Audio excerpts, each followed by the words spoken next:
everybody, Dana Sparks, broker of Maximum One Greater Atlanta Realtors. And today's contract tip has to do with option money. So in today's competitive market, we're in October of 2021. We are seeing a lot of contracts where the buyer is negotiating with the seller to add in option money.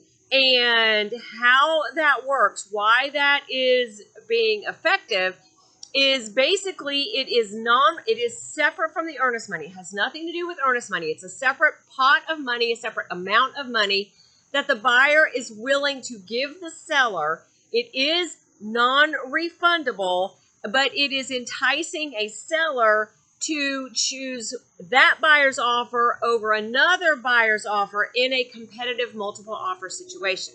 However, you listing agents, you need to pay attention to what that says and stay tuned, because I'm going to give you a special stipulation to use in order to actually protect your seller. So let's take a look at it. In the GAR purchase and sale agreement, it is under paragraph A8B, and it says let me see what it says. It says, in consideration of the seller granting the option to terminate this agreement to the buyer shall pay the seller additional option money of, and you fill in the blank for the dollar amount, and then there's a methodology. So buyer shall pay seller additional option money of X amount of dollars by either check or wire transfer of immediately available funds, either as of the offer date or within so many days from the binding agreement date. Then it goes on to say, any additional option money paid by the buyer to the seller either shall or shall not be applied towards the purchase price at closing and shall be non-refundable to the buyer unless the closing fails to occur due to a default of the seller. So let's talk about a little bit about what that is. It's not earnest money. It goes directly from the buyer to the seller. It is completely non-refundable unless the seller defaults. It either can or cannot be applied towards the purchase price if everything goes through to closing. And you must get, if it is going to be applied towards the purchase price, you must get lender approval by the buyer. So that sounds all good and wonderful. It is definitely helping buyers get their contracts, their offers negotiated and accepted by sellers over some other competing offers. However, you listing agents, you need to make sure you understand what's going on. You're taking the seller's property. The seller is choosing to take their property off the market because they're now binding with this buyer for other reasons too. This obviously wouldn't be the only reason they're choosing this offer, but one of the enticements is that additional non-refundable option money.